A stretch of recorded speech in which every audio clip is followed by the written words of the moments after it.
నమస్తే welcome to study point. జాతీయ స్థాయిలో ఐఏఎస్ ఎలా ఉన్నత ఉద్యోగం ఉంటుందో రాష్ట్ర స్థాయిలో ఎలా ఉంటాయి, సిలబస్ అండ్ కోచింగ్ ఎలా ఉంటాయి, తల్లిదండ్రులు ఎలా ప్రిపేర్ చేయాలి వాళ్ళని, మరి రాష్ట్ర స్థాయి పోటీ పరీక్షలకి ఉన్నత ఉద్యోగం సాధించడం ఎలా తెలుసుకుందాం. మనతో పాటు ఉన్నారు senior faculty competitive exam faculty Vijay గారు, మెరిట్ మైండ్స్ నుంచి. నమస్తే సార్. నమస్కారం అండి, అందరికీ నమస్కారం అండి. So prime 9 news channel viewers అందరికీ కూడా నమస్కారం. మనం జాతీయ స్థాయిలో కానీ రాష్ట్ర స్థాయిలో కానీ ఏ పోటీ పరీక్ష తీసుకున్నా కానీ మనకి కాంపిటేటివ్ ఎగ్జామినేషన్ తీసుకున్నప్పుడు రాష్ట్ర స్థాయిలో మనకి Telangana public service commission, Andhra Pradesh public service commission వాళ్ళు ఈ యొక్క గ్రూప్ 1, గ్రూప్ 2, గ్రూప్ 3, గ్రూప్ 4 ఇటువంటి కాంపిటేటివ్ ఎగ్జామ్స్ అనేది నిర్వహించడం జరుగుతుంది. అదే మనం పోలీస్ రిక్రూట్మెంట్ బోర్డు తీసుకున్నప్పుడు పోలీస్ రిక్రూట్మెంట్ బోర్డులో వచ్చి Telangana state level police recruitment board ఉంటుంది, అదేవిధంగా Andhra Pradesh state level police recruitment board ఉంటుంది. సో ఈ యొక్క పోలీస్ రిక్రూట్మెంట్ బోర్డు వాళ్ళు కొన్ని కేటగిరీ ఆఫ్ పోస్టులకి కాంపిటేటివ్ ఎగ్జామ్స్ అనేది నిర్వహిస్తారు. ప్రిలిమ్స్ ఎగ్జామినేషన్, ఈవెంట్స్ అని చెప్పి, తర్వాత మెయిన్స్ ఎగ్జామ్ అని చెప్పి నిర్వహిస్తూ ఉంటారు. వాటిలో మెయిన్గా తీసుకుంటే sub inspector of police examination కానీ, ఫారెస్ట్ బీట్ ఆఫీసర్ అలాంటి ఎగ్జామ్స్ కానీ, పోలీస్ కానిస్టేబుల్, ఎక్సైజ్ కానిస్టేబుల్ ఇటువంటి ఎగ్జామ్స్ తరహా ఎగ్జామ్స్ అనేది నిర్వహించడం జరుగుతుంది. అదేవిధంగా రాష్ట్ర స్థాయిలో తీసుకుంటే general level competitive exam, non technical తీసుకుంటే వివిధ డిస్ట్రిక్ట్ హెడ్ క్వార్టర్స్లో లైక్ డిఎస్సి ఎగ్జామినేషన్ ఇలా ఎగ్జామ్స్ నిర్వహిస్తూ ఉంటారు. మెయిన్గా మనం ఈరోజు మాట్లాడుకుంటే మెయిన్గా గ్రూప్ 1 అండ్ గ్రూప్ 2 అనేది ఖచ్చితంగా విద్యార్థులకి, రెండు తెలుగు రాష్ట్రాల్లో ఉన్న విద్యార్థులకి చాలా కాంపిటీషన్తో ఉన్నటువంటి పోస్టులకి రెడీ అవుతూ ఉంటారు. లైక్ గ్రూప్ 1 ఎగ్జామ్ తీసుకుంటే డిప్యూటీ కలెక్టర్ కానీ, డిఎస్పీ లాంటి పోస్టులు వాళ్ళ యొక్క అంటే మెయిన్గా కాంపిటీషన్గా తీసుకొని ప్రిపేర్ అవుతూ ఉంటారు. అదే గ్రూప్ 2 స్థాయి తీసుకున్నప్పుడు డిప్యూటీ తహసీల్దార్, ఎక్సైజ్ సబ్ ఇన్స్పెక్టర్, అదేవిధంగా అసిస్టెంట్ రిజిస్ట్రార్ ఇటువంటి పోస్టులకి, ఏసీటీఓ కమర్షియల్ టాక్స్ ఆఫీసర్ ఇటువంటి పోస్టులకి ఎక్కువగా రెడీ అవుతూ ఉంటారండి. ఓకే సార్, అసలు గ్రూప్ 1, గ్రూప్ 2కి ఎలా ప్రిపేర్ అవ్వాలి? అసలు పోటీ పరీక్షల్లో మెంటల్ ఎబిలిటీ ప్రాధాన్యత, అసలు విద్యార్థులు ఎందుకు ఈ రీజనింగ్, అర్థమెటిక్ లేదా జనరల్ మ్యాథ్స్ విషయంలో స్కోర్ చేయడానికి అంత ఇబ్బంది పడుతూ ఉంటారు? జనరల్గా మనం ఏ కాంపిటేటివ్ ఎగ్జామినేషన్ తీసుకున్నా కానీ, పబ్లిక్ సర్వీస్ కమిషన్ ఎగ్జామ్ తీసుకుంటే గ్రూప్ 1, గ్రూప్ 2, గ్రూప్ 3, గ్రూప్ 4 స్థాయిలో యొక్క నేమ్ ఏమని ఇస్తారంటే మెంటల్ ఎబిలిటీ అని చెప్తూ ఉంటారు. జనరల్ స్టడీస్ అండ్ జనరల్ ఎబిలిటీస్లో మెంటల్ ఎబిలిటీగా తీసుకుంటారు. దీన్ని ఎగ్జామినర్ ఏం చేస్తారంటే మనకి కాంపిటేటివ్ ఎగ్జామ్ నిర్వహించే పబ్లిక్ సర్వీస్ కమిషన్ వారు కానీ లాజికల్ రీజనింగ్ అని, మెంటల్ ఎబిలిటీ, బేసిక్ న్యూమరసీ అని చెప్పి ఆంధ్రప్రదేశ్ పబ్లిక్ సర్వీస్ కమిషన్ వాళ్ళు ఇస్తూ ఉంటారు. అదే తెలంగాణ పబ్లిక్ సర్వీస్ కమిషన్ వాళ్ళు ఏం చేస్తారంటే లాజికల్ రీజనింగ్, అనలిటికల్ ఎబిలిటీ, అదేవిధంగా డేటా ఇంటర్ప్రిటేషన్ నేమ్తో ఎగ్జామ్ చేస్తూ ఉంటారు. కొన్ని పబ్లిక్ సర్వీస్ కమిషన్ ఎగ్జామ్ అయితే గ్రూప్ 1 స్థాయి ఎగ్జామ్ అయితే 50 మార్కుల వరకు ఎగ్జామ్ ఉంటుంది. అదే గ్రూప్ 2 స్థాయి మార్కులో 25 నుంచి 30 ప్రశ్నల వరకు మనకి ఈ యొక్క మెంటల్ ఎబిలిటీలో మనకి క్వశ్చన్స్ అడుగుతూ ఉంటారు. మోస్ట్ ఆఫ్ ద స్టూడెంట్స్ ఏంటంటే ఈ యొక్క జనరల్ స్టడీస్ మెంటల్ ఎబిలిటీ స్థాయి అనేది, ప్రశ్న స్థాయి అనేది, స్టాండర్డ్ అనేది పెరుగుతూ వస్తుంది. మనం 2024 ఎగ్జామినేషన్ తీసుకున్న తెలంగాణ పబ్లిక్ సర్వీస్ కమిషన్, అదేవిధంగా ఆంధ్రప్రదేశ్ పబ్లిక్ సర్వీస్ కమిషన్ వాళ్ళు నిర్వహించే ఎగ్జామ్స్ తీసుకుంటే వాటిలో ప్రశ్న స్థాయి అనేది సర్లే కూడా ఎలా అయిందంటే కొంచెం డిఫికల్టీ లెవెల్ పెరగడం జరిగింది. ఒక 25 క్వశ్చన్లు తీసుకుంటే 2.5 గంటల్లో వాళ్ళకి ఒక గంటకి 25 క్వశ్చన్కి 1 అవర్ టైం పడుతుంది. అంటే మనకు 150 క్వశ్చన్ ఒక పేపర్ తీసుకున్నప్పుడు 2.5 అవర్స్ మాత్రమే ఉంటుంది. కానీ విద్యార్థి ఏమవుతుందంటే ఈ యొక్క మెంటల్ ఎబిలిటీ అనే యొక్క ఏవైతే 25 క్వశ్చన్లు ఇస్తున్నాడో దానికే ఒక 1 అవర్ అనేది స్పెండ్ చేయాల్సి వస్తుంది. మరి అలా అంత డిఫికల్ట్గా క్వశ్చన్స్ అడుగుతున్నప్పుడు విద్యార్థి ఖచ్చితంగా ఏంటంటే మెంటల్ ఎబిలిటీ దాన్ని కొంత భయంగా ఫీల్ అవుతూ ఉంటారు. కానీ మేమేం చేస్తామంటే ఈ యొక్క మెంటల్ ఎబిలిటీ యొక్క ఏరియాని నాన్ మ్యాథ్స్ విద్యార్థి అయినా, మ్యాథ్స్ విద్యార్థి అయినా ప్రతి ఒక్క విద్యార్థికి ఈ యొక్క అర్థమెటిక్ కానీ, రీజనింగ్ కానీ, మ్యాథమెటిక్స్ కానీ ఈ యొక్క మెంటల్ ఎబిలిటీ ఏరియాస్ అనేది ఖచ్చితంగా కొత్తగానే ఉంటాయి. వాళ్ళు 10th క్లాస్ వరకు మాత్రమే ఒక నాన్ మ్యాథ్స్ విద్యార్థి 6th to 8th వరకు కొంత అర్థమెటిక్ నేర్చుకుని ఉంటారు. 9th to 10th వరకు అయితే ప్యూర్ మ్యాథ్స్ వస్తుంది. తర్వాత నాన్ మ్యాథ్స్ స్టూడెంట్స్కి ఏంటంటే ఇంటర్మీడియట్లో కానీ, డిగ్రీలో కానీ వాళ్ళకి మ్యాథ్స్ అనేది ఉండే అవకాశం లేదు. కానీ ప్రశ్నాసరళి ఎలా ఉందంటే మెంటల్ ఎబిలిటీ మీద హై లెవెల్ కంటెంట్తో ఎగ్జామినేషన్ ప్రశ్నాపత్రం తయారు చేసి ఇప్పుడు పబ్లిక్ సర్వీస్ కమిషన్ ఎగ్జామ్స్లో ఇస్తున్నారు. మరి ఇప్పుడు ఈ యొక్క మెంటల్ ఎబిలిటీ తీసుకున్నప్పుడు మనకి రీజనింగ్ ఉంటుంది, అర్థమెటిక్ ఉంటుంది, మ్యాథ్స్ ఉంటుంది. అదేవిధంగా ఏంటంటే నాన్ వెర్బల్ రీజనింగ్ కూడా దానికి యాడ్ ఆన్గా చేసి క్వశ్చన్స్ ఇస్తూ ఉన్నాడు. మెయిన్గా చెప్పాలంటే మనం మెంటల్ ఎబిలిటీని ఒక స్టూడెంటు ఈజీగా ఎగ్జామినేషన్ ప్రశ్నాపత్రంలో ఈజీగా అతను తక్కువ టైంలో టైంలో అయిపోవాలంటే ఫస్ట్ ఏంటంటే మేడం ఏ టాపిక్ తీసుకున్నా బేసిక్స్ బాగా నేర్చుకోవాలి. ఓకే. దాని తర్వాత ఏంటంటే కాన్సెప్ట్ ఏంటో తెలుసుకోవాలి. దాని తర్వాత కొన్ని ఎక్సర్సైజ్ క్వశ్చన్స్ ప్రాక్టీస్ చేసి అదే బేసిక్స్, కాన్సెప్ట్స్, ఎక్సర్సైజ్ని ఏంటంటే మరలా ప్రాక్టీస్ చేస్తూ ఉండాలి.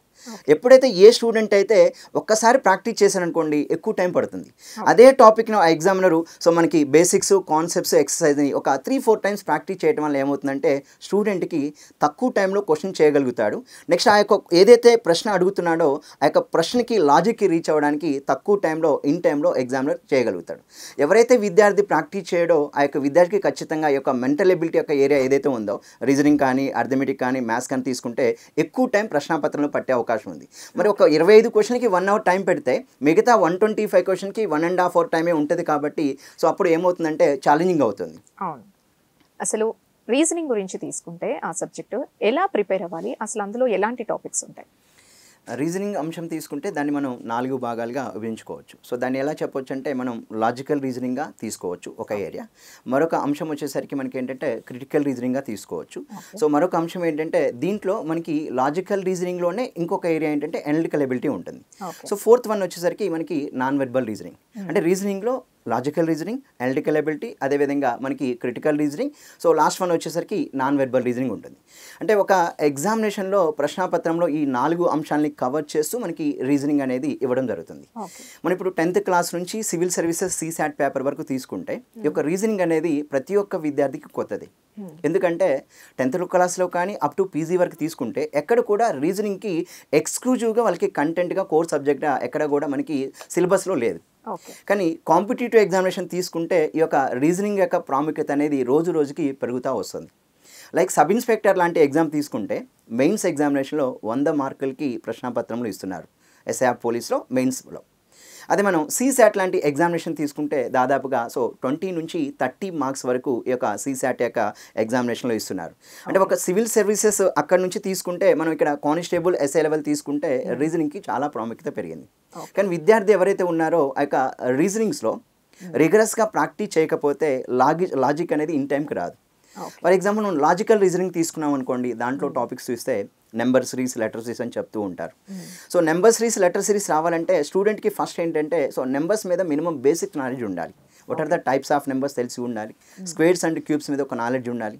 అదే మనం లెటర్ సిరీస్ తీసుకున్నప్పుడు ఏంటంటే ఆల్ఫాబీట్స్ మీద మనకి A to Z ఉంటాయి. ఆంగ్ల అక్షరమాలని చెప్తూ ఉంటాం, ఇంగ్లీష్ ఆల్ఫాబెట్. ఆ A to Z యొక్క లెటర్ వాల్యూస్ని కూడా గుర్తుంచుకోవాలి. అంటే స్టూడెంట్ ఏంటంటే సో ఈ యొక్క number series, letter series very first టాపిక్గా తీసుకున్నప్పుడు SIR పోలీస్ లాంటి ఎగ్జామినేషన్లో 10 ప్రశ్నలు ఇస్తున్నాడు. అదే CSAT పేపర్ తీసుకున్నప్పుడు 2 క్వశ్చన్స్ ఆర్ 3 క్వశ్చన్స్ ఇస్తున్నాడు. అంటే CSAT పేపర్ క్లియర్ చేయాలంటే ఖచ్చితంగా ఏంటంటే రీజనింగ్లో ఈ యొక్క సిరీస్ అనే topic plays important role. So 2 questions అంటే మనకి చాలా వాల్యుబుల్ అక్కడ. కాబట్టి స్టూడెంట్ ఏంటంటే ఫస్ట్ టైప్స్ ఆఫ్ నెంబర్స్ గురించి నేర్చుకోవాలి. అసలు నెంబర్ సిరీస్ అంటే ఎన్ని మోడల్స్ ఉంటాయని తెలుసుకోవాలి. లెటర్ సిరీస్ అన్నప్పుడు ఎన్ని మోడల్స్ ఉంటాయి. సో మనం నెంబర్ సిరీస్ తీసుకున్నాం అనుకోండి, ఒక రీజనింగ్ టాపిక్ నెంబర్స్ తీసుకుంటే దాంట్లోంచి మనం ఒక 7 to 8 కేటగిరీస్గా మనం డివైడ్ చేయొచ్చు. ఎలా చెప్పొచ్చు అంటే డిఫరెంట్ సిరీస్ అని ఉంటుంది, ప్రొడక్టివ్ సిరీస్ అని ఉంటుంది, కాంబినేషన్ సిరీస్ అని ఉంటుంది. సో అదేవిధంగా చూసుకుంటే digit logic series, binary number logic series ఉంటుంది. So next one comparison series అని చెప్తూ ఉంటాం. సో నెక్స్ట్ వన్ చూస్తే రాంగ్ నెంబర్ సిరీస్ అని చెప్తూ ఉంటాం. ఈ యొక్క అర్థమెటిక్ ప్రోగ్రెషన్ మీద కూడా సిరీస్ మీద క్వశ్చన్స్ అడిగే అవకాశం ఉంటుంది. అంటే ఒక 8 కేటగిరీస్ నెంబర్ సిరీస్ టాపిక్లో ఉంటాయి కాబట్టి ఫస్ట్ స్టూడెంట్కి ఏంటంటే బేసిక్స్ రావాలి. స్క్వేర్స్, క్యూబ్స్ మీద పట్టు ఉండాలి. సో n² + n² - ఈ ప్యాటర్న్ టైప్స్ నెంబర్స్ ఎలా ఉంటాయో గుర్తించగలగాలి. దాని తర్వాత ఏంటంటే 8 టైప్స్ నేర్చుకొని సో దాని మీద ఒక్కొక్క దాని మీద ఎక్సర్సైజ్ ప్రాక్టీస్ చేయడం వల్ల ఎగ్జామినేషన్లో ఖచ్చితంగా ఆ స్టూడెంట్ అక్కడ ప్రాక్టీస్ చేసిందే రాదు, కొత్త నెంబర్స్తో క్వశ్చన్స్ అడుగుతాడు కాబట్టి దాని ఇన్ టైంలో లాజిక్ అనేది రాబట్టగలుగుతాడు. ఇది మనం రీజనింగ్లో తీసుకుంటే ఒక సిరీస్ అనే టాపిక్ మీద మనం మాట్లాడుకుంటే ఇన్ని టైప్స్ నేర్చుకోవాలి. అదే లెటర్ సిరీస్కి వచ్చామనుకోండి, లెటర్ సిరీస్లో మనకి లెటర్ వాల్యూస్ తెలిసి ఉండాలి, ఆపోజిట్ లెటర్స్ మీద ఒక ఐడియా ఉండాలి, కరస్పాండింగ్ లెటర్స్ మీద ఒక ఐడియా ఉండాలి. ఒకవేళ రిపీటెడ్ లెటర్ సిరీస్ ఇచ్చారనుకోండి, ఆ రిపీటెడ్ లెటర్ సిరీస్ అనే దాన్ని ఏ విధంగా చేయాలని ముందుగా విద్యార్థికి తెలిసి ఉండాలి. సో మేమేంటంటే ఆ స్టూడెంట్కి first number series and letter series reasoning తీసుకుంటే బేసిక్స్ నుంచి వెళ్తూ ఉంటాం. వాటికి ఫస్ట్ బేసిక్ ఇచ్చి కాన్సెప్ట్ ఇచ్చి సో మోడల్స్ వైజ్గా డివైడ్ చేసి ప్రతి మోడల్కి ఒక 20 to 30 క్వశ్చన్స్ ప్రాక్టీస్ చేయడం ద్వారా తర్వాత మళ్ళీ ఎక్సర్సైజ్ క్వశ్చన్ ప్రాక్టీస్ చేయడం ద్వారా ఈజీగా ఈ యొక్క సిరీస్ అనే టాపిక్ రీజనింగ్లో ఈజీ అవుతుంది. ఎందుకంటే ఒక SI లెవెల్ ఎగ్జామ్ తీసుకుంటే 10 మార్కులు ఇస్తున్నాడు. సో CSAT లాంటి ఎగ్జామ్ తీసుకుంటే 2 or 3 క్వశ్చన్స్ ఇస్తున్నాడు. 1 question plays very important role అండి గవర్నమెంట్ జాబ్ తీసుకోవడానికి. ఇప్పుడు రీజనింగ్లో మీరు 4 పార్ట్స్గా ఉంటాయని అన్నారు. సో 4 పార్ట్స్ని ఈక్వల్గా మనం ప్రిపేర్ అవ్వాల్సిందేనా? ఖచ్చితంగా లాజికల్ రీజనింగ్ ప్రిపేర్ అవ్వాలి, అనలిటికల్ ఎబిలిటీ ప్రిపేర్ అవ్వాలి. అదేవిధంగా మనకి నాన్ వెర్బల్ రీజనింగ్ ఉంది, క్రిటికల్ రీజనింగ్ ఉంది. అయితే కొన్ని ఎగ్జామ్స్లో క్రిటికల్ రీజనింగ్ యొక్క వెయిటేజ్ అనేది తగ్గిస్తున్నాడు. బట్ సీసాట్ లాట్ ఎగ్జామ్స్ తీసుకున్నా కానీ సో వీటిలో క్రిటికల్ రీజనింగ్ అనేది మోర్ క్వశ్చన్స్ అనేది అడుగుతూ ఉన్నాడు. అంటే ఏ ఎగ్జామ్ తీసుకున్నా logical reasoning, analytical ability, non verbal common. But కొన్ని ఎగ్జామ్స్లో మాత్రం క్రిటికల్ రీజనింగ్ యొక్క ఇంపార్టెన్స్ అయితే బాగా పెరిగింది. ఓకే, ఇప్పుడు క్వశ్చన్ పేపర్లో మనకి టైం లిమిట్ ఉంటుంది. సో ఆ టైం లిమిట్ ఉన్నప్పుడు రీజనింగ్కి ఎంత టైం ఇవ్వాలంటారు? అంటే ఈ టైం అని పెట్టుకోవాలనుకుంటే ఇంతవరకు చాలు అని అనుకుంటే ఎంత టైం ఇవ్వాలి? అదే అంటే ఇప్పుడు ఒక 30 క్వశ్చన్స్ ఉన్నటువంటి పేపర్లో ఒక స్థాయి ఉంటుంది. సో నెక్స్ట్ వన్ అదే మనం ఇప్పుడు ఎస్ఐ లాంటి ఎగ్జామ్ తీసుకుంటే 100 క్వశ్చన్స్ ఉంటాయి. అక్కడ మనకి 3 hours ఎగ్జామినేషన్ ఉంటుంది. మొదటేమో మ్యాథ్స్ 100 క్వశ్చన్స్ ఇస్తాడు, తర్వాత రీజనింగ్ 100 క్వశ్చన్స్ ఇస్తాడు. సో డెఫినెట్గా ఏంటంటే అక్కడ 100 క్వశ్చన్స్కి ఎంత టైం ఇచ్చామో ఇక్కడ 100 క్వశ్చన్స్ కూడా అంతే టైం ఇవ్వాలి. ఎందుకంటే రీజనింగ్ మనం ప్రాక్టీస్ ఎంత చేసి వెళ్ళినా అక్కడ లాజికల్గా ఉంటుంది కాబట్టి సో ఆన్ టైంలో మనకి ఎగ్జామ్ క్వశ్చన్ రాసి ఉండాలంటే బాగా ప్రాక్టీస్ చేసి ఉండాలి. సో ఎంత టైం అనేది కాకుండా మనం ఏంటంటే బాగా ప్రాక్టీస్ చేసుకుని ఎగ్జామ్కి వెళ్ళాలి. సో మనం ఎస్ఐ ఎగ్జామ్ తీసుకున్నాం అనుకోండి, so half of the time అనేది అర్థమెటిక్ ఇవ్వాలి, half of the time reasoning ఇవ్వాలి. ఎందుకంటే ఈక్వల్ మార్క్స్ ఉన్నాయి కాబట్టి సో ఈక్వల్ ఇవ్వాలి. అది మన పబ్లిక్ సర్వీస్ కమిషన్ లాంటి ఎగ్జామ్ తీసుకుంటే అక్కడ మనకి 25 నుంచి 30 ప్రశ్నలు ఇస్తున్నాడు. మరి 25 నుంచి 30 ప్రశ్నలు ఇస్తున్నప్పుడు సో తప్పకుండా ఏం చేయాలంటే 30 minutesలో ఆ 30 క్వశ్చన్స్ అయ్యేటట్టుగా లేదా 25 క్వశ్చన్స్ అయ్యేటట్టుగా మనం తయారవ్వగలగాలి. అలా అవ్వాలంటే ఖచ్చితంగా ఏంటంటే మనకు ఒక మెంటర్ కావాలి, లేదు అంటే ఒక మంచి కోచింగ్ సంస్థలో మీరు కోచింగ్ తీసుకుంటూ ఉండాలి.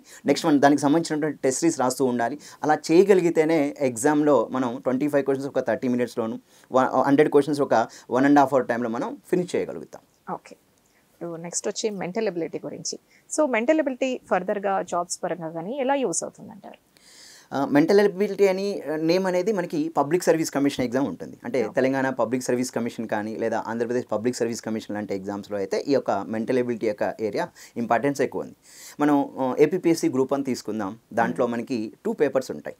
సెకండ్ పేపర్లో మనకి ఈ యొక్క mental ability and general abilities అని చెప్తూ ఉంటాడు. సో ఆప్టిట్యూడ్ అనే ఏరియా 60 మార్కులు ఇస్తున్నాడు. అంటే ఒక గ్రూప్ 1 స్థాయి ఎగ్జామినేషన్లో ఒక ప్రిలిమ్స్ ఎగ్జామినేషన్లో 60 మార్క్స్కి ఈ యొక్క మెంటల్ ఎబిలిటీ మీద ఇస్తున్నాడు. మళ్ళీ మెంటల్ ఎబిలిటీ కూడా ఏమని చెప్తున్నాడంటే ఆప్టిట్యూడ్ అని చెప్తూ రీజనింగ్ ఇస్తాడు, అర్థమెటిక్ ఇస్తాడు, ప్యూర్ మ్యాథ్స్ కూడా ఇస్తాడు. అదే మనం గ్రూప్ 2 స్థాయికి వచ్చేసరికి ఏం చేశారంటే ఏపీఎస్సీ గ్రూప్ 2 తీసుకున్నాం అనుకోండి, సో 3 కాంపోనెంట్స్ ఇచ్చి 30 మార్క్స్ ఇస్తున్నాడు ప్రిలిమ్స్ ఎగ్జామినేషన్లో. సో దానికి 3 కాంపోనెంట్స్ ఏం పెట్టారంటే ఒక కాంపోనెంట్ లాజికల్ రీజనింగ్ అని చెప్పాడు, మరొక కాంపోనెంట్ మెంటల్ ఎబిలిటీ అన్నాడు, మరొక కాంపోనెంట్ వచ్చి బేసిక్ న్యూమరసీ అని చెప్తూ ఉన్నాడు. ఓకే, అదే మనం తెలంగాణ పబ్లిక్ సర్వీస్ కమిషన్ తీసుకున్నాం అనుకోండి, అక్కడ గ్రూప్ 1 అండ్ గ్రూప్ 2 ఉంటుంది. సో ప్రిలిమ్స్ ఎగ్జామినేషన్లో గ్రూప్ 1లో ఉంటుంది. సో నెక్స్ట్ వచ్చేసరికి మెయిన్స్లో కూడా 50 మార్కులు ఉంటుంది. అక్కడ కూడా రీజనింగ్ ఇస్తాడు, అర్థమెటిక్ ఇస్తాడు, ప్యూర్ మ్యాథ్స్ కూడా ఇస్తాడు. అంటే మనం ప్రిపేర్ అయ్యే ఎగ్జామ్ స్థాయిని బట్టి అక్కడ ఇచ్చినటువంటి క్వశ్చన్స్ బట్టి మన యొక్క ప్రిపరేషన్ విధానం అనేది కొనసాగాలి. మెయిన్స్ ఎగ్జామినేషన్ ఒక తరహాలో ప్రిపేర్ అవ్వాలి, ప్రిలిమ్స్ ఎగ్జామినేషన్ ఒక తరహాలో మన యొక్క రీజనింగ్ కానీ అర్థమెటిక్ కానీ యొక్క మ్యాథమెటిక్స్ అనేది మనం ప్రిపేర్ అవ్వాల్సిన అవసరం అయితే చాలా ఉంటుంది. కానీ ఎనీహౌ ఎగ్జామినేషన్లో అయితే మెంటల్ ఎబిలిటీ యొక్క ప్రశ్నల స్థాయి అనేది స్టాండర్డ్ అనేది పెంచడం జరిగింది. మనం 2023 పేపర్ తీసినా 2024 పేపర్ తీసినా ఆంధ్రప్రదేశ్ కానీ తెలంగాణ పబ్లిక్ సర్వీస్ కమిషన్లో ఈ యొక్క మెంటల్ ఎబిలిటీ యొక్క స్థాయి అయితే చాలా పెరిగిందని మనం చెప్పుకోవచ్చు. విద్యార్థులు మీరు ఈజీ లెవెల్లో ప్రిపేర్ అయితే అక్కడ ఉన్నటువంటి క్వశ్చన్స్ అయితే క్రాక్ చేయలేవు. మన హై లెవెల్లో ప్రిపేర్ అవ్వగలిగితేనే మెంటల్ ఎబిలిటీ స్థాయి క్వశ్చన్స్ మనం ఫేస్ చేయగలుగుతాం ఎగ్జామినేషన్ అక్కడ. ఓకే సార్, ఇందాక మీరు అన్నారు 10th నుంచి CSAT వరకు కూడా కామన్గా రీజనింగ్ సబ్జెక్ట్ ఉంటుంది అని.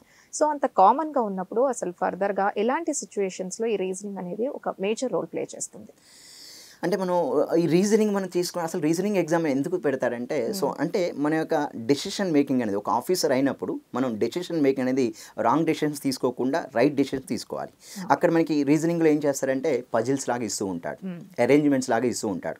ఆ పజిల్ని ఏం చేస్తారంటే ఒక పారాగ్రాఫ్ ఇస్తాడు, సిచ్యువేషన్ చెప్తూ ఉంటారు, సిచ్యువేషన్ అనాలిసిస్ అని కూడా చెప్తూ ఉంటాం. ఆ పారా మీద కింద ఏం చేస్తారంటే 2 questions 3 questions లేదా 5 questions అడుగుతూ ఉంటాడు.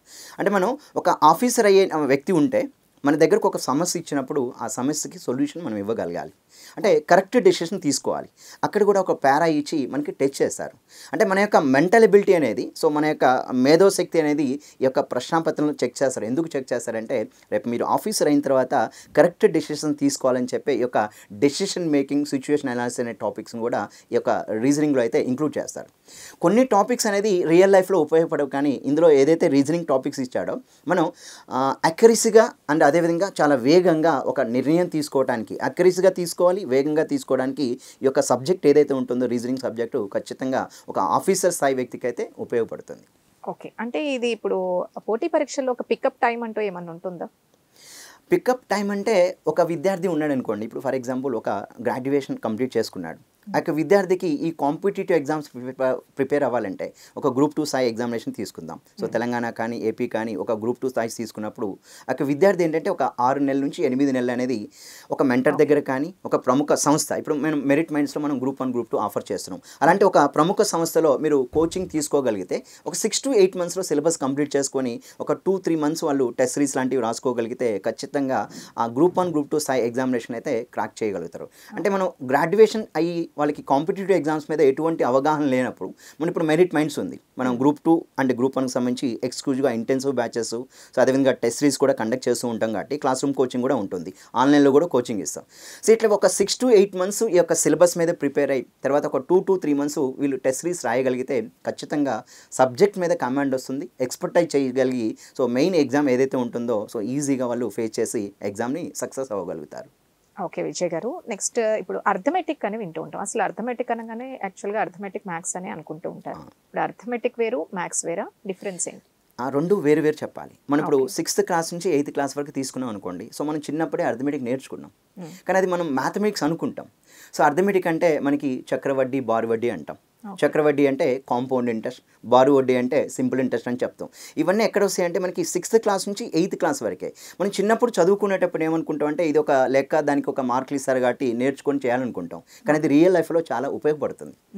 అంతే కదా, ₹1,00,000 ఉన్నాయనుకోండి, సో దానికి మనం జనరల్గా అయితే మనం బయట మాట్లాడుకునేది ₹2 వడ్డీ అంటే ₹1,00,000కి నెలకి ₹2,000 అవుతాయని చెప్తూ ఉంటాం. బట్ ఇక్కడ ఏంటంటే మనకి ఇక్కడ పర్సంటేజ్లో చెప్తూ ఉంటారు, 24%, 12% ఇలా ఇస్తూ ఉంటాడు. ఇవన్నీ 6th to 8th క్లాస్ మనం ఏదైతే నేర్చుకున్నామో దానికి క్వాంట్ అంటాం, అర్థమెటిక్ అంటాం. ఈ 9th, 10th క్లాస్ వచ్చేసరికి ఏమవుతుందంటే జనరల్ మ్యాథమెటిక్స్, ప్యూర్ మ్యాథ్స్ అని చెప్తూ ఉంటాం.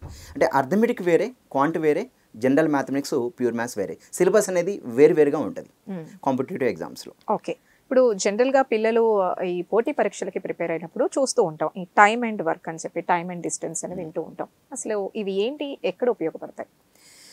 టైమ్ అండ్ వర్క్ అంటే ఇప్పుడు మనకి పోటీ పరీక్షలు ఏది తీసుకున్నా టైమ్ అండ్ వర్క్లో 4 సబ్ టాపిక్స్ ఉంటాయి. కాలము, పని అని చెప్తూ ఉంటాం, time and work. So work wages అంటాం, పని వేతనం అని చెప్తూ ఉంటాం, చైన్ రూల్ అంటాం, గొలుసు సూత్రం అని చెప్తూ ఉంటాం, అదేవిధంగా పైప్స్ అండ్ సిస్టమ్స్ అని చెప్తూ ఉంటాం, వీటిని మనం పైపులు, తొట్టెలు అంటూ ఉంటాం. ఇప్పుడు ఫర్ ఎగ్జాంపుల్ మన దగ్గర ఒక ట్యాంక్ ఉందండి, ఒక ట్యాంక్కి మనం ఒక పైప్ని కనెక్ట్ చేస్తాం, ఆ పైప్ని ఆన్ చేస్తాం. ఇప్పుడు ఆ పైప్ ఏం చేస్తుందంటే 1 minute ఎన్ని లీటర్స్ ఫిల్ చేస్తుంది. అదే మనం ఇక్కడ అదే ట్యాంక్ ఎంటీ చేద్దాం అనుకున్నాం అనుకోండి, ఆ ట్యాప్ తిప్పినప్పుడు ఆ పైప్ నుంచి, ఆ ట్యాంక్ నుంచి ఆ వాటర్ అనేది 1 minute ఎన్ని లీటర్స్ ఎంటీ అవుతుంది చెప్పి ఇలా మనం పైప్స్ అండ్ సిస్టమ్స్ అనే టాపిక్ తీసుకున్నప్పుడు నేర్చుకోవచ్చు. లేదు అంటే ఒక 2 వ్యక్తులు ఉంటారు, 2 వ్యక్తులు చెరొక గంట పని చేస్తారు, కానీ ఒక వ్యక్తికి మాత్రం సో ఒక గంటకి ₹1000 వస్తాయి, ఒక వ్యక్తి మాత్రం ఒక గంటకి ₹10,000 వస్తుంది. సో దీన్ని దేని బట్టి ఇస్తూ ఉంటారంటే ఎప్పుడు కూడా టైమ్ అండ్ వర్క్ అనే టాపిక్లో తీసుకుంటే మనం ఇక్కడ సో మనం పని సామర్థ్యాలను బట్టి మనకు డబ్బులు వస్తూ ఉంటాయి. ఒక రిక్షా తోలే వ్యక్తి రోజుకి ఒక 8 hours వర్క్ చేస్తాడు, కానీ అతనికి ₹500 వస్తాయి. ఒక మేనేజర్ స్థాయి వ్యక్తి చేస్తే అతనికి ఒక 8 hours వర్క్ చేస్తే అతనికి పర్ డే ₹5,000 కూడా మనకి అమౌంట్ వస్తుంది. సో ఈ యొక్క టైమ్ అండ్ వర్క్ అనే టాపిక్లో ఏంటంటే పని సామర్థ్యం అని ఉంటుందండి. సో పని సామర్థ్యం అనేది ఎలా తీసుకుంటాం అంటే వాళ్ళు చేసిన పని కాలం బట్టి కాకుండా వాళ్ళ యొక్క ఎఫిషియన్సీ అంటే కెపాసిటీని బట్టి డబ్బు అనేది పంచుకుంటూ ఉంటాం. ఇట్లా మనకి ఎగ్జామినేషన్లో వర్క్ అండ్ వేజెస్ అనే టాపిక్ ఉంటుంది, అది డెఫినెట్గా రియల్ లైఫ్లో కూడా అప్లై అవుతూ ఉంటుంది. సో ఇక్కడ ఏ అనే పర్సన్ ఉంటాడు, బి అనే పర్సన్ ఉంటాడు, ఇద్దరు కూడా ఒక వ్యక్తి 20 గంటల్లో పని పూర్తి చేస్తాడంటూ మరొక వ్యక్తి వచ్చి 30 గంటల్లో పని పూర్తి చేస్తారు. సో అయితే ఇద్దరు కలిసి కొంత అమౌంట్ పంచుకోవాలి. అమౌంట్ పంచుకోవాల్సినప్పుడు ఎవరికి ఎక్కువగా అమౌంట్ వస్తుందంటే ఒక వ్యక్తి ఏమో 20 గంటల్లో పని పూర్తి చేయగలడు, మరొక వ్యక్తి వచ్చి 30 గంటల్లో పూర్తి చేయగలరు. మీ లాజిక్ ప్రకారం అయితే 30 గంటలు పని చేసిన వ్యక్తికి మీరు డబ్బులు ఎక్కువ వస్తాయి అనుకుంటారు. అక్కడ డబ్బులు అనేది ఎప్పుడు కూడా ఏంటంటే వాళ్ళు పని చేసినటువంటి గంటలను బట్టి డబ్బులు ఇవ్వరు, వాళ్ళ యొక్క ఎఫిషియన్సీని బట్టి డబ్బులు అనేది పంచుకోవాలి. సో దీన్ని మనం వర్క్ వేజెస్ అని చెప్పి టైమ్ అండ్ వర్క్లో ఒక టాపిక్ ఉంటుంది. సో అట్లా మనకి చైన్ రూల్ కానీ, పైప్స్ అండ్ సిస్టమ్స్ కానీ, వర్క్ వేజెస్ కానీ, సో టైమ్ అండ్ వర్క్ అంటే కాలము పని అని చెప్తూ ఉంటాం. ఈ టాపిక్ అనేది ఖచ్చితంగా ఏంటంటే మన యొక్క రియల్ లైఫ్లో కూడా ఖచ్చితంగా ఉపయోగపడతాయి. మీరు అన్నట్టు మరొక టాపిక్ చెప్పారు కదా, టైమ్ అండ్ డిస్టెన్స్ అని చెప్తూ ఉన్నాం. సో ఒక వ్యక్తి ఇప్పుడు మనం ఫర్ ఎగ్జాంపుల్ ఇక్కడ మనం ఇప్పుడు ప్రైమ్ 9 న్యూస్ స్టూడియోలో ఉన్నాం. ఇక్కడ నుంచి ఆ వ్యక్తి అశోక్ నగర్ ట్రావెల్ చేయాలి, ఒక బైక్ మీద ట్రావెల్ చేయాలి. అతను ఇప్పుడు ఇక్కడ నుంచి సో మధ్యలో ఉన్నటువంటి ఒక సోమాజిగూడ ఏరియాకి కొంత వేగంతో బైక్ మీద వెళ్ళాడు. అక్కడ నుంచి అశోక్ నగర్కి ఇంకొక వేగంతో బైక్ మీద వెళ్ళారు. అంటే ఇప్పుడు చూడండి, సో అదే ఇంకొక వ్యక్తి తీసుకుందాం, అదర్ పర్సన్ అదే విధంగా వెళ్తూ ఉన్నాడు. అయితే వీళ్ళిద్దరిని ఏమంటాడంటే వాళ్ళిద్దరు ప్రయాణించినటువంటి దూరం కాబట్టి వాళ్ళిద్దరి యొక్క బైక్ యొక్క సరాసరి వేగం అని చెప్పి అడుగుతూ ఉంటాడు. అంటే మనం టైమ్ అండ్ డిస్టెన్స్ తీసుకున్నప్పుడు యావరేజ్ స్పీడ్ అని చెప్తూ ఉంటాం, రిలేటివ్ స్పీడ్ అంటే సాపేక్ష వేగం అని చెప్తూ ఉంటాం. అదేవిధంగా ప్రాబ్లమ్స్ ఆన్ ట్రైన్స్ అంటే సో 2 ట్రైన్స్ ఉంటాయి, ఆపోజిట్ డైరెక్షన్స్లో వెళ్ళినప్పుడు లేదా సేమ్ డైరెక్షన్లో వెళ్ళినప్పుడు ఏ విధంగా తీసుకోవాలి ఆ యొక్క రిలేటివ్ స్పీడ్ అని చెప్పి ఇలా మనకి టైమ్ అండ్ డిస్టెన్స్ అని, ప్రాబ్లమ్స్ ఆన్ ట్రైన్స్ అని, బోట్స్ అండ్ స్ట్రీమ్స్ అని చెప్పి, సో అదేవిధంగా సర్క్యులర్ ట్రాక్స్ అని చెప్పి, గేమ్స్ రేసెస్ అని చెప్పి ఇట్లా మనకి 5 డిఫరెంట్ టాపిక్స్ ఉంటాయి. సో టైమ్ అండ్ వర్క్ కానీ టైమ్ అండ్ డిస్టెన్స్ అనేది అక్కడ సిలబస్లో భాగంగా ఇస్తాడు. కానీ మనం ప్రిపేర్ అవ్వాల్సింది అంటే 9 టాపిక్స్ ఉంటాయి. ఇవన్నీ కూడా ఈ 9 టాపిక్స్ని ఎగ్జామ్లో so different competitive exam group 1 అయితే సో కొన్ని ప్రశ్నలు ఇస్తూ ఉంటాడు, ఎస్ఐ అయితే కొన్ని ప్రశ్నలు. ఈ మధ్య CSAT ఎగ్జామ్ తీసుకుంటే టైమ్ అండ్ వర్క్ కానీ టైమ్ అండ్ డిస్టెన్స్ 3 ప్రశ్నలు ఇస్తున్నాడండి. అంటే ఒక IAS IPS ఆఫీసర్ అవ్వాలన్నా ఈ యొక్క time and work time and distance యొక్క నేర్చుకోవాల్సిన ఇంపార్టెన్స్ అయితే బాగా పెరిగిందని చెప్పుకోవచ్చు. ఓకే, నెక్స్ట్ జనరల్ మ్యాథ్స్ విషయానికి వస్తే FPO, FRO, FSO and SI ఇలాంటి ఎగ్జామ్స్లో ఎలా యూస్ అవుతుంది? మనకి ఇప్పుడు రీసెంట్గా ఏపీకి సంబంధించి FBO ప్రిలిమ్స్ అదేవిధంగా FSO ప్రిలిమ్స్ ఎగ్జామినేషన్ యొక్క రిజల్ట్స్ రిలీజ్ చేశాడు. అదేవిధంగా ABO ఈ యొక్క ఫారెస్ట్ శాఖ ఏదైతే ఉంటుందో అటవీ శాఖ అని చెప్తూ ఉంటాం. వీళ్ళు సెపరేట్గా ఏంటంటే మనకి ఈ FBO, FRO, FSO వాళ్ళు కూడా ఏంటంటే అక్కడ ఆంధ్రప్రదేశ్ పబ్లిక్ సర్వీస్ కమిషన్ వాళ్ళు ఈ యొక్క FBO, FRO, FSO నిర్వహిస్తారు. ఇక్కడ తెలంగాణ పబ్లిక్ సర్వీస్ వాళ్ళే FBO, FRO, FSO ఎగ్జామ్ అనేది నిర్వహిస్తారు. అయితే ఈ యొక్క ఫారెస్ట్ శాఖలో జనరల్ మ్యాథమెటిక్స్ అని చెప్పి ఒక అంశం పెట్టాడండి. దాంట్లో ఏపీ వాళ్ళకైతే సో మెయిన్స్ ఎగ్జామినేషన్లో 50 మార్కులకు పెట్టాడు. అదే తెలంగాణ వాళ్ళకైతే ఒక సెపరేట్ పేపర్ పెట్టి 100 మార్కులు పెడుతున్నాడు. అంటే ఒక విద్యార్థి FBO కానీ FRO, FSO ప్రిపేర్ అవ్వాలంటే ఖచ్చితంగా జనరల్ మ్యాథ్స్ అనేది ప్రాక్టీస్ చేయాలి. దాన్ని ఏం చేశారంటే ఎగ్జామినర్కి ఒక 6 అంశాలుగా పెట్టాడు. సో దాంట్లో మెయిన్గా చెప్పాలి అంటే స్టాటిస్టిక్స్ అని చెప్తూ ఉంటాం, అంటే సాంఖ్యక శాస్త్రం అని మనం మాట్లాడుకోవాలి. సో మరొక ఏరియా ఏంటంటే ప్లేన్ జామెట్రీ అంటాం, రేఖా గణితం అని చెప్తూ ఉంటాం. మెన్సురేషన్ అని చెప్తూ ఉంటాడు, క్షేత్రమితి అని చెప్పుకోవాలి. ట్రిగనామెట్రీ అంటాం, త్రికోణమితి అని మనం మాట్లాడుకోవాలి. ఆల్జిబ్రా అంటే మనం బీజగణితం. సో దానికి తోడుగా ఏంటంటే ఒక కాంపోనెంట్ అర్థమెటిక్ ఇచ్చాడు. అంటే మీరు ఫారెస్ట్ శాఖలో FBO కానీ FRO కానీ FSO ఎగ్జామ్ క్రాక్ చేయాలంటే జనరల్ మ్యాథమెటిక్స్ చాలా ఇంపార్టెన్స్ పెరిగింది. ఈ 6th క్లాస్ నుంచి 10th క్లాస్ మ్యాథమెటిక్స్ ఏవైతే బుక్స్ ఉన్నాయో సో అవి CBSE లెవెల్ అవ్వచ్చు లేదా స్టేట్ లెవెల్ అవ్వచ్చు, ఈ యొక్క 6th క్లాస్ స్టాండర్డ్ నుంచి 10th స్టాండర్డ్ బుక్స్ మీరు ప్రాక్టీస్ చేయగలిగితే ఈ యొక్క జనరల్ మ్యాథమెటిక్స్ అంశాలన్నీ కూడా చాలా ఈజీగా నేర్చుకోవచ్చు. అంటే మొత్తానికైతే మనం మేడం ఇక్కడ 6 అంశాలుగా డివైడ్ చేశారు. అర్థమెటిక్ అన్నాడు, trigonometry, algebra, plane geometry, mensuration and statistics. మనం ఒక్కొక్క టాపిక్ గురించి మాట్లాడుకున్నప్పుడు సో దాంట్లో మళ్ళీ సబ్ టాపిక్స్ ఏముంటాయి అవన్నీ కూడా చాలా అంశాలు అనేది ఈ యొక్క ఫారెస్ట్రీలో జనరల్ మ్యాథమెటిక్స్ మీద అయితే అంశాలు మనకి సిలబస్ రూపంలో ఇవ్వడం జరిగింది. ఓకే, ఇప్పుడు ముఖ్యంగా మెరిట్ మైండ్స్ ఇన్స్టిట్యూట్కి వస్తే అసలు పోటీ పరీక్షల్లో విద్యార్థులకి మెరిట్ మైండ్స్ ఎలా యూజ్ అవుతుంది, అసలు ప్రిపరేషన్ ఎలా ఉంటుంది? మెరిట్ మైండ్స్కి వస్తే మనది అశోక్ నగర్లో ఉందండి. It's unit of Amigos IAS of course. అయితే మెయిన్గా మనం ఇక్కడ ఎక్స్క్లూజివ్గా group 1 and group 2 exclusive English medium batches అనేవి లాంచ్ చేస్తాం. అదేవిధంగా తెలుగు మీడియం బ్యాచెస్ కూడా గ్రూప్ 2 వాళ్ళ కోసం మనం ఇప్పుడు ఈ యొక్క November 24th నుంచి అయితే బ్యాచెస్ స్టార్ట్ చేస్తున్నాం. మా దగ్గర ఒక స్టూడెంట్ వచ్చి మా దగ్గర జాయిన్ అయితే ఆ స్టూడెంట్కి గ్రూప్ 2 విద్యార్థి అయితే ఒక 6 to 7 months అనేది సిలబస్ చెప్తాం. సిలబస్ ఒక్కటి చెప్పడమే కాకుండా 100% సిలబస్ ఆ యొక్క సిలబస్ ఏదైతే ఉంటుందో మండే టు సాటర్డే ఒక షెడ్యూల్ ఉందనుకోండి, దానికి సంబంధించిన వీకెండ్ ఎగ్జామ్ కండక్ట్ చేస్తాం. ఒక టాపిక్ కాగానే టాపిక్ మీద ఒక టెస్ట్ కండక్ట్ చేస్తాం. దాన్ని మనం so merit minds topic wise test అని చెప్తూ ఉంటాం. కొన్ని టాపిక్ చేసి ఏం చేస్తామంటే యూనిట్ వైజ్ టెస్ట్లు కూడా కండక్ట్ చేస్తాం. ఒక 5 యూనిట్స్ తీసుకొని ఒక సెక్షనల్ టెస్ట్ చేసి సెక్షనల్ టెస్ట్ చేస్తూ ఉంటాం. నెక్స్ట్ ఒక పేపర్ మొత్తం కాగానే ఇవంతా సిలబస్ కలిపి ఏం చేస్తామంటే ఒక మార్క్ టెస్ట్ కూడా కండక్ట్ చేస్తూ ఉంటాం. అంటే ఒక విద్యార్థి మా మెరిట్ మైండ్స్కి వచ్చారంటే వాళ్ళకి సిలబస్ మాత్రమే కంప్లీషన్ చేయకుండా ఎగ్జామినేషన్ సిస్టమ్ ఏదైతే ఉంటుందో దాని ఒక సైంటిఫిక్ వేలో కండక్ట్ చేసి ఆ యొక్క ఎగ్జామ్ వాళ్ళు రాసే మెయిన్ ఎగ్జామ్కి మ్యాచ్ అయ్యేటట్టుగా మనకు R&D టీమ్ ఉంటుందండి. మెరిట్ మైండ్స్లో మెయిన్గా ఏంటంటే R&D టీమ్ ఉంటుంది. సో మెరిట్ మైండ్స్లో ఏంటంటే ఇంగ్లీష్ మీడియంలో అదేవిధంగా తెలుగు మీడియంలో కూడా ప్రతి మంత్ ఒక కరెంట్ అఫైర్స్ మ్యాగజైన్ ఇస్తాం. అంటే మా దగ్గర ఒక స్టూడెంట్ జాయిన్ అయితే ఆ విద్యార్థికి మీకు ఈ మంత్ చూడండి ఇక్కడ మనకి మెరిట్ మైండ్స్ యొక్క సో తెలుగులో మనం ఇప్పుడు ప్రతి బుక్ స్టాల్లో అవైలబుల్ అవుతుంది. మా దగ్గర జాయిన్ అయిన ప్రతి స్టూడెంట్ కూడా ఈ మ్యాగజైన్ ఇస్తాం. అదేవిధంగా ఇంగ్లీష్లో కూడా ఒక విద్యార్థి ఉంటే ఆ యొక్క విద్యార్థికి ఇంగ్లీష్లో కూడా మనం కరెంట్ అఫైర్స్ మ్యాగజైన్ అనేది ప్రొవైడ్ చేస్తాం. ఇది ఎందుకంటే మా దగ్గర ఏంటంటే ఒక ఇన్స్టిట్యూషన్ ఎప్పుడైనా జాయిన్ అవ్వాలంటే ఫస్ట్ ఆ ఇన్స్టిట్యూషన్లో షెడ్యూల్ ఎలా ఉంది, టెస్టులు కండక్ట్ చేస్తున్నారా లేదా, R&D టీమ్ ఉందా లేదా, సో వాళ్ళు నిజంగా R&D టీము కంటెంట్ డెవలప్ చేసే వాళ్ళు ఎలా ఉన్నారు, ప్రశ్నాసరళి మన మెయిన్ ఎగ్జామ్కి స్టాండర్డ్కి తగ్గట్టుగా ఇస్తున్నా లేదా చూసుకొని ఒక స్టూడెంట్ అయితే జాయిన్ అవ్వాలి.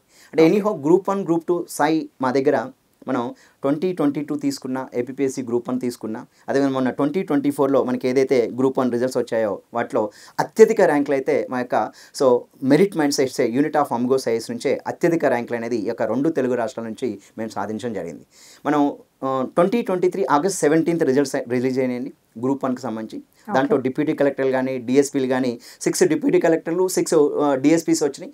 101 పోస్టులో 34 ర్యాంక్స్ ఓన్లీ మా ఇన్స్టిట్యూట్ నుంచే మెరిట్ మైండ్స్ నుంచే రావడం జరిగింది. మన 563 పోస్టులో దాదాపుగా 108 పైన ర్యాంక్స్ అనేది 563లో మా యొక్క మెరిట్ మైండ్స్ యొక్క విద్యార్థులు డిప్యూటీ కలెక్టర్ స్థాయి నుంచి ఎంపీడీఓ స్థాయి వరకు ర్యాంక్స్ అయితే క్రాక్ చేయడం జరిగింది. గ్రేట్ అండి.